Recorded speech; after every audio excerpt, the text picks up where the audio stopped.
A to je zaščita za gospoda Šefica, da ne bo mogel spregovoriti? Varnostna služba. Edino predsednik lahko govori.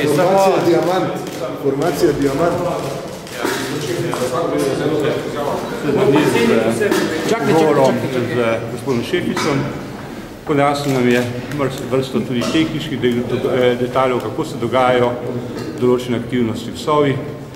Vsebinsko pa seveda ne bi govoril. S pogovorom smo gotovo zelo zadovoljni. Ste kaj danes želeli novega v pogovoru z gospodom Šeficem? Jaz osebno, če dam svoje mnenje, ki sem si ga ustvaril danes, sem dobil še eno potrditev, da Sova od sprejema zakona leta 2003 do danes zvezi z 21. členom ni delovala nezakonito. S tem seveda ne mislim, da kdaj ne bi kdo kaj na ta račun tudi zlorabil. Decidirano je bilo rečeno, da nobeden do sedaj od organov in tistih, ki so nadzorovali Sovo do zdaj, ni govoril o spornosti uporabe tega člena s tem, da te odredbe podpisuje direktor Sove. To je zame najpomembnejši podatek, ki se je danes. Kaj ste pa povedal v zvezi z pogovori Janša Sanader? Jaz še bom enkrat ponovil pogovor Janša Sanader o tem zelo javnem govoru. Še enkrat pa, osrednja naloga v leta 2004 agencije Sova je bila spremljanje dobro načrtovanih, insceniranih incidentov na meji z Hrvaško, tudi v Piranskem zalivu. In to je bila ena od osrednjih nalog te agencije, ki je bila tudi v programu dela. Nekdanji minister za notranje zadeve, gospod Bohinč, je zadnji seji komisije javno potrdil, da se Evropa, da so bili incidenti inscenirani. Ali je tudi gospod Šefic potrdil te navedbe? Bili so skrbno načrtovani njegov izraz. Kdo pa so bili tisti, ki so načrtovali? O tem pa ne bi govoril danes. So bili ti subjekti v Sloveniji ali se nam ponašali? Jaz mislim, da je to stvar tudi nekaterih drugih organov v državi, ki se bojo kasneje morali s tem. Samo še ste vi do zdaj ugotovili. So bili te subjekti, ki so načrtovali zadeve v Sloveniji ali v Hrvaškem in v Sloveniji? Mi še nismo prišli do konca. Ko bomo do konca prišli, takrat bomo lahko našli. Kaj to pomeni, ste prišli do konca? Rečeš na Sovo? Nismo še prišli do konca. Boste še koga povabili na pogovor? Ja, lahko se zgodi, da bomo še koga, ne? Ali pa bomo komu še že. Ne vem, ne moram danes ne še reči. Ali bo komisija ostala samo pri javnih pozivih drugim organov naj sprožijo ustrezne postopke ali boste vložili kakšno kazensko ovadbo oziroma se poslužili uradnih poti? To bi pa prejudiciralo stvar, to morate vprašati predsednika, ko bomo na seji o tem obravnavali. Jaz bi sem še vprašal, če ste mogoče govorili tudi o drugih pogovorih, razen ki ste poslušali na Sovi. Gospod Šefic je bil le desna roka direktorja Sove in verjetno je še kakšne druge zelo postoje. Ja, zdaj, če ste me sprovocirali, bom pa takole rekel, ne? Vsi tisti, ki zadnji meseci govorijo o nezakonitosti in neustavnosti dela agencije Sova, zdaj za 21. členom, jaz sem si vzel čas, ki sem šel nazaj v leto 2002 in 2003, pogledal vse zapise, ki so bili v zvezi z sprejemom zakona v Sovi.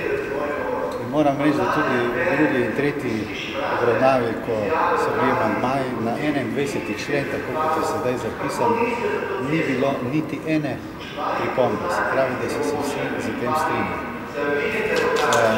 Če bi se izkazalo v bodočnosti, da je v zvezi z realizacijo tega člena kaj narobe, v zvezi z zakonitostjo ali neustavnostjo, potem objektivno odgovornost za to nosite dve osebi, to je bivši predsednik vlade Tone Rop za obdobje druga polovica leta 2003 in 2004 in od konca leta 2004 do danes, še danes podpisuje direktor Sove te odredbe, nosi, se pravi, 3 leta odgovornost sedanji predsednik vlade Janez Janša.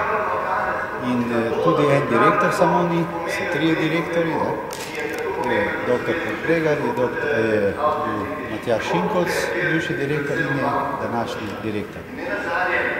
Evo, that's all. In tle bom končal, če ste mi že sprovocirali do tega.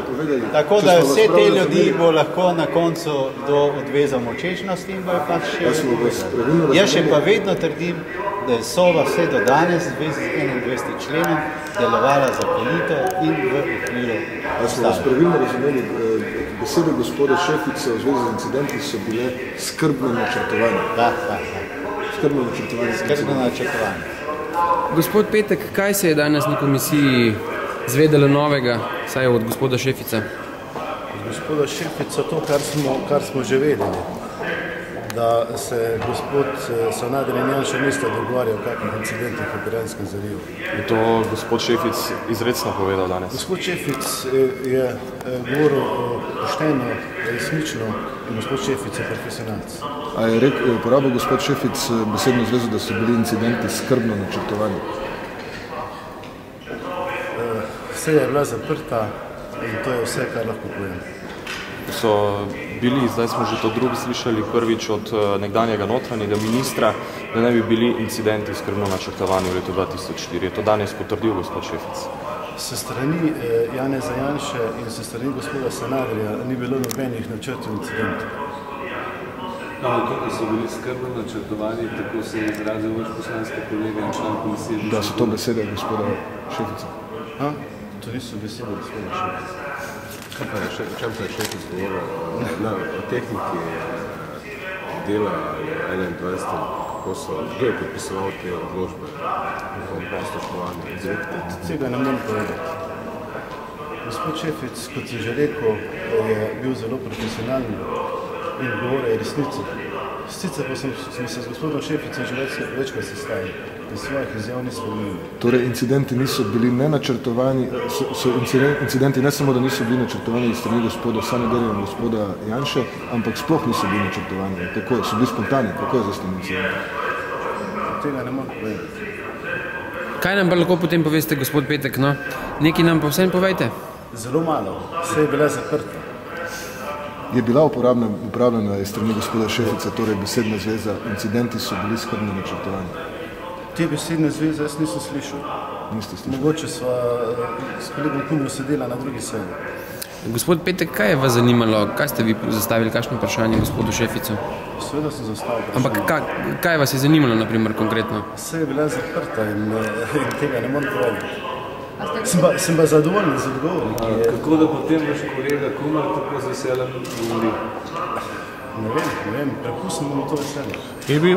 če smem vprašati, glede 21. člena zakona o Sovi, vi menite, da je ta člen ustaven ali protiustaven? Gospod Kumar je rekel, da je Sova doslej delovala vse v skladu z zakoni in ustavo. V tem členu so različne sodbe, tudi najvišjih eminenc z področja slovenskega pravosodja. V tem členu se moramo pogovarjati. Kakšno je vaše osebno mnenje kot člana komisije, to mislim? Je ta člen ustaven ali ne? Oziroma, vi ste le politični nadzornik službe, ki ima pravico posegati v zasebnost državljanov. Ta člen je veljav, da je po mojem prepričanju neustaven. A je ta člen bil uporabljen tudi v mandatu te vlade, torej so tudi direktorji tudi v mandatu te vlade in gospod Podbregar in gospod Šinkovc podpisovali odredbe na podlagi tega člena? Tega ne morem povedati. Kaj pa v mandatu prejšnje vlade? Tudi tega ne morem povedati. A ste vi prepričani, da bomo kmalu prišli do tega, da boste vi kmalu prišli do tega poročila, ki naj bi ga komisija končno že sprejela in naj bi razjasnil neke pač te zadeve v aferi Janša, Rop, Sanader in tako naprej? Ja, jaz mislim, da bo to še prihodnji mesec, to je decembr, da bomo prišli do tega poročila.